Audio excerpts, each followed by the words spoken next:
So the second story that I'm going to tell you from my time in Japan, which, as you can tell, I was a huge fan of Japan. I think that you can see in the background some of the things that I got while being there. Absolutely loved the country. It was amazing.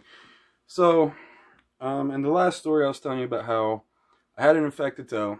They tried to fix it. They made it worse. Well, this is the event that happened right after that. So I get out of the med tent. They give me some antibiotics, and sent me on my way. Gave me a soft shoe profile, which just means that I couldn't wear my duty boots for whatever amount of time that they gave me. And the next 2 days were very odd. So, in 2018, a typhoon went through Japan called Jebi. It was the biggest typhoon of the century that the country had seen. And we just so happened to get stuck there. Well, in Ojojihara, we ended up having what we called Tent City, because that's what we stayed in. We stayed in tents the whole time, almost. All except for 1 or 2 nights. I can't remember exactly. I think it was only 1 night, though, where we got to stay in a solid building. I mean, these weren't like, regular camping tents, and they weren't light fighters. They were like pole tents, like the big pole type tents that you throw up. And I'm really bad at trying to explain what these are. But they were very large tents. They were meant for multiple people to stay in them. So that's what we stayed in. And whenever we were in Japan, it was their monsoon season, or whatever it's actually called. I may be wording that wrong, and I apologize if I am. But it rained all the time. It was rare to have a clear day. Well, things got worse, okay, because going back to what I was saying earlier, we were there for the biggest typhoon of the century for Japan, Typhoon Jebi. And we ended up having to tear down camp, and I was still on profile from the whole foot issue or the toe issue. So I wasn't able to do a whole bunch. I tried, but there comes a point where if you have a good NCO, they will stop you if they know that it goes against your profile. That was the case. So I felt completely useless. If I didn't already feel useless enough, they made me feel completely useless, because I couldn't put a lot of pressure on my foot at all, because the infection had gotten that bad, and then they ripped out the toenail, and they anticipated the infection getting worse before it got better, and it did.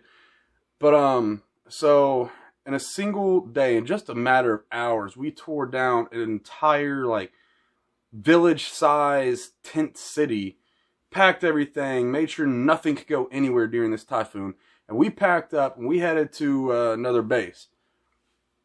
So we got to this other base, and unfortunately, I don't remember the name of the base that we ended up getting shipped to. There was actually 2 of them. They had to split us up because there were so many of us. So we got sent to one, another group got sent to another, whatever. So at the one that we were staying in like a gymnasium type of ordeal. It was very nice. Very, very, very nice. Everything in Japan was pretty damn great. And this is going to be a little off topic here, but they have these bathrooms, right? And everybody knows about bidets and everything. Well, some of the bathrooms, you just have a hole, you squat over, you shit, that's it. But some of them, you actually have this opportunity whenever you go to wipe your ass. It's got the spray machine, but not like a bidet. It doesn't spray your butthole. It sprays the toilet paper, so you can wash your ass. Never tried one. Wasn't going to try one. Thought it was a weird concept. But I was in Japan, so fuck it. When in country, you do what you want. So I gave it a shot. I tried it, and come to find out, your butthole will never be cleaner than using one of those misters. That, it may be weird. It's not a very talked about subject, but it's true. So anyways, back to what I was saying. So we're staying on this base now, and it was a good time. They had all sorts of different units, all sorts of MOSs. Everybody was spread out throughout this entire complex.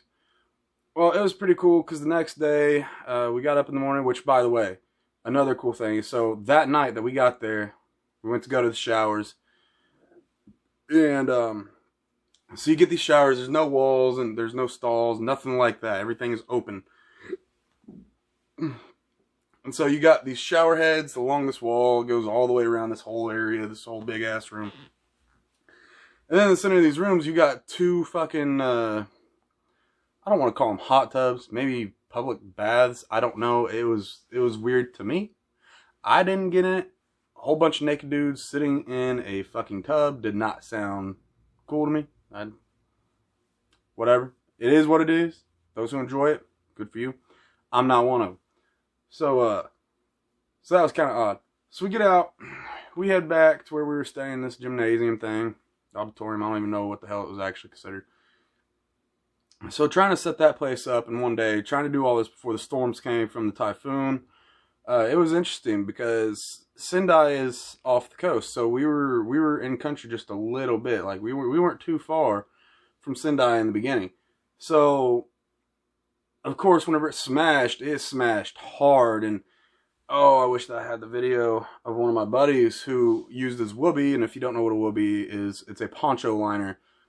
It's one of the most versatile things that you get in the military. I actually kept mine whenever I got out. But he had it wrapped around his ankles and his wrists. And he would jump and you'd see the wind catch him. And it wasn't quite strong enough to blow him away, but he stayed up in the air just a little bit longer than if he jumped without it. It was just really cool to see. So whenever the storm finally came through, it was pretty much everything that you expected. You know, it was a lot of thunder and lightning and just huge thunderstorms, and the wind was going crazy. Still not as bad as I had expected. I expected much worse. It lasted like a fucking day and a half, 2 days, something like that, and it seemed like everything was cleared up. So it was a good time, honestly. It was the only time that we got to stay in a solid shelter. It was AC. Felt really great because in Japan, believe it or not, it gets pretty hot. And it's fucking humid all the time. It was crazy. It was crazy. It kind of reminded me of Fort Polk, which is in Louisiana. In a way, it was a lot better than Fort Polk. So anybody that's been to Fort Polk, trust me, it's a lot better to be in Japan than Fort Polk. Fuck Fort Polk. Anyways.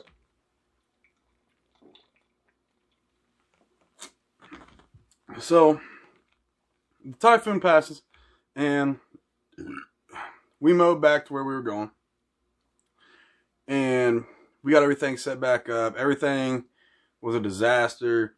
There was debris blown everywhere. A bunch of shit had gone just all over the place. It was crazy. I mean, this typhoon fucked a lot of shit up, and we hardly knew it because the worst part of it came whenever we were sleeping. So we weren't awake for a lot of what happened. So whenever we got back up, we started setting everything back up. We were trying to find everything that had blown all over the place. And like, it was really muddy where we stayed. So we had these bunch of plastic pallets that made walkways. And some of those have been blown around. Some of them have been blown away. So the whole ordeal with Typhoon Jebi, honestly, I'd rate it like a 6 out of 10 as far as extremity went. Because, I mean, it's kind of cool to say that I lived through their typhoon of the century, but at the same time, it was nowhere near as bad as I had expected. I expected something much worse. So, yeah, that pretty much sums it up. There wasn't too much to that one, but yeah, so there we go. And that was part 2. It'll probably be part 4. I got 2 more stories about Japan I want to tell you guys, and they're pretty damn cool. They're pretty damn cool. I had a great time in Japan. All right.